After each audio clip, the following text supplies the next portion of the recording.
Let's speak with Ben Harris-Quinney on this issue and a few other ones as well. Ben, of course, is chair of the Bow Group. How are you doing, Ben? Not too bad, Ian. Yourself? All good at this end. Good to have you with us. Let's talk about Humza Yousaf firstly. He's gone with a sort of an extraordinary "I did nothing wrong, Gov" kind of speech. I've left Scotland in a great state and people like me can get elected. I could have written it myself, frankly, as to what he was going to say there. I don't think he's going to be winning any awards for oratory on this one, but that was it. The man is toast.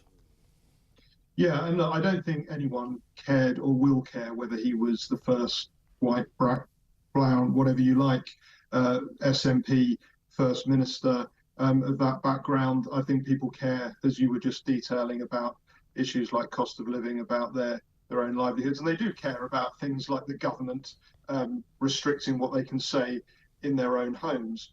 So I don't think it's particularly surprising that Hamza Yousaf lasted a little more than Liz Truss in his sort of statist adventure to restrict what the average Scottish person can say over dinner. And I think that's what he will be remembered for. But in a wider context, I think we are looking at the decline of the SNP in Scotland, which is an interesting political realignment for the UK in general. Yeah, but of course the chief beneficiaries of this, Ben, are likely to be the Labour Party, right?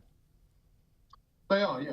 And the Scottish Tories are claiming victory. They're the ones that launched the no confidence vote that pressurised Yousaf. But I think in general, in Scotland, the politics are completely different to the United Kingdom. There isn't really a genuine conservative force at the moment. I think actually the most conservative force that could rise to power in Scotland is if Kate Forbes became leader of the SNP. Which is strangely counterintuitive. But in terms of the question of the union, I think things are moving away from Scottish independence. Yeah, that's certainly been relegated even by the SNP's own agenda, it seems. He, of course, used to argue that he is the man to give Scotland independence, but it was never really going to happen. And I think it's fair to say, Ben, he just wasn't that good. No, and again, as you say, he made great stock of the fact that he was the first ethnic minority, the first Muslim. And people do this all the time in politics. And actually, I think very, very few people care about that because it doesn't change their lives in any way. It doesn't deliver them anything. I think most people in Britain are not, minded in that way, don't really care what someone's race is or their background is. They want to see results. And he was big on, I'm from this background, and very weak on results. Yeah, indeed. Let's go to matters Westminster based, because as I was saying to Julia, Westminster doesn't come off very well at the moment either. It's a whole crock of nonsense going on down there. But Tory rebels plotting to oust Sunak. I mean, this seems to be one of those kind of revolving stories. I read about it sort of every 6 weeks. Is this going to come to anything? I think Sunak will be under great pressure after the local elections. The problem is, the frustrating thing is, the solution always posed is another one of very similar politics to Rishi Sunak or David Cameron or Theresa May or Boris Johnson or Liz Truss. These are all fundamentally establishment liberals, and the idea that Penny Mordaunt is going to win the Conservative Party the next general election, I think, is foolhardy. I mean, it's very hard to see how anyone within the Conservative Party at the moment could win the next election. I think if they return to core vote, if they delivered on the conservative ideals that most people elected them for 14 years ago, they could improve their position. But I think too much damage has been done in the minds of the public, and that trust has been lost.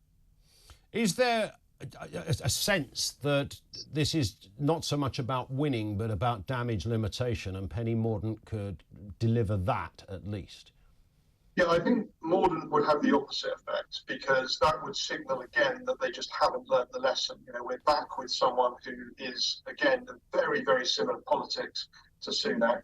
The Conservatives need a radical change. That's clear. Whether they can win the next election, I think, is a bigger question. Their ability to recalibrate and become a genuine Conservative Party will have to occur sooner or later if they're to survive as a party. That's what the Conservative Party are really facing at the moment. They're facing the possibility of complete wipeout, that they cease to be a major force in British politics. And Penny Mordaunt is the answer to none of those questions, in my opinion. We saw what happened when she ran the leadership before, and quite frankly, the Conservative movement, which I am part of, which is now in many ways completely outside of the Conservative Party, that operate, via media channels, will unquestionably tear Penny Mordaunt apart. And there's no way that someone that one of their main planks in politics is talking about trans rights and LGBT rights is going to win the red wall. Yeah, I sense you're right on that. Let's look at Ireland. What is happening with asylum in Ireland? There's some accusation that asylum seekers are sneaking into Ireland and therefore they should be sent back to the UK. What's the story here, Ben? Well, I mean, it's the same as the situation when we have so many migrants coming over from France and we try and fail to take them back, and now we're seeing rumours of the same thing occurring in Ireland. But the numbers for me don't.